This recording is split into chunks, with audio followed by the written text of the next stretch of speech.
Juste un petit mot, car à l'initiative du grand rabbin Sitruk, Rav Yosef Chaim Sitruk Shlita, ce Shabbat va être célébré d'une manière absolument exceptionnelle.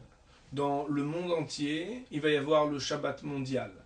Alors, le Shabbat c'est toujours mondial, chaque semaine, mais cette année, eh bien, et ce Shabbat, Hanouka, il va nous éclairer, car aux quatre coins du monde, quatre coins du globe, tout le monde va amener des nouveaux amis pour célébrer un Shabbat qui n'était pas célébré par les uns ou par les autres.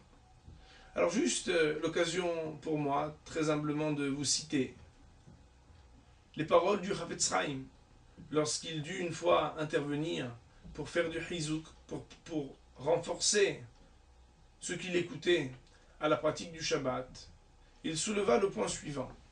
La plupart du temps, ceux qui ne se sentent pas prêts à faire le Shabbat, c'est parce qu'ils pensent que s'ils ne travaillent pas le samedi, jour qui est prétendu le plus commercial, eh bien ils vont perdre beaucoup d'argent. Ils vont du jour au lendemain faire faillite, enfin ils vont passer à côté de quelque chose et ils ne sont pas capables de s'arrêter. Ils pensent que Akadosh Baruch Hu attend d'eux de travailler 5 jours plus 1. Parce qu'Akadosh Baruch Hu, il ne connaît pas ma situation. S'il savait ma boutique, ce qu'elle fait comme chiffre d'affaires le samedi, alors certainement qu'à moi, il me le permettrait.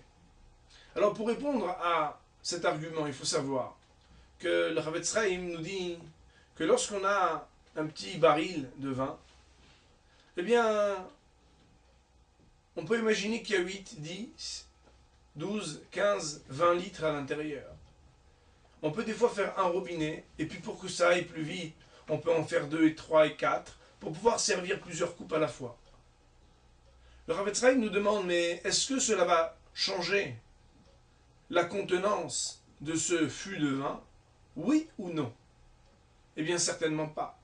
Ce qu'il y avait à l'intérieur va descendre, et quand il n'y en aura plus, il n'y en aura plus. Qu'on ait fait 6 robinets ou 7, de toute façon cela ne changera absolument rien à la quantité de vin que l'on pourra récolter à la sortie. Il en est exactement de même. Il est marqué dans la Gemara de Beitza que Akadosh Baruch Hu a fixé entre Rosh Hashanah et Yom Kippour tout ce que chacun d'entre nous pourra gagner cette année. Sauf 3 choses: ce que l'on dépensera pour le Shabbat, pour le Yom Tov et pour enseigner la Torah à nos enfants. Aussi, celui qui pense qu'en travaillant aussi le Shabbat, alors que c'est un jour proscrit par Akadosh Baruch Hu, il pourra recevoir plus que ce que Dieu lui-même avait fixé, se trompe bien sûr. Tout simplement parce que, tout d'abord, ce qui a été fixé, eh bien, il descendra avec 6 ou 7 robinets en même quantité. Deuxièmement, il devrait plutôt aller s'acheter de bonnes choses à manger, de beaux habits pour le Shabbat, et en cela il pourra, au contraire, faire fructifier son capital, car une des 3 choses pour lesquelles Akadosh Baruch Hu rajoutera sur le compte initial, sur le capital annuel, si nous on rajoute, eh bien c'est lorsqu'on dépense de l'argent pour le Shabbat. Alors sur ce, je vous laisse faire vos courses du Shabbat, que vous puissiez vous délecter des goûts et des plaisirs de se rassembler tous ensemble pour une table du Shabbat, et que Bezrat Hashem, Akadosh Baruch Hu vous démontre que votre parnassa n'en sera absolument pas dérangé.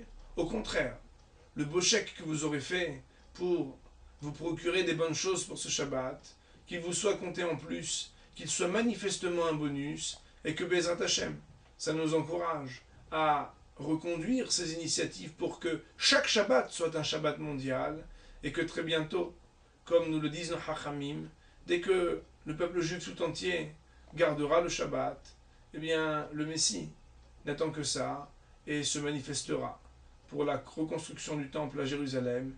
Amen. Shabbat Shalom.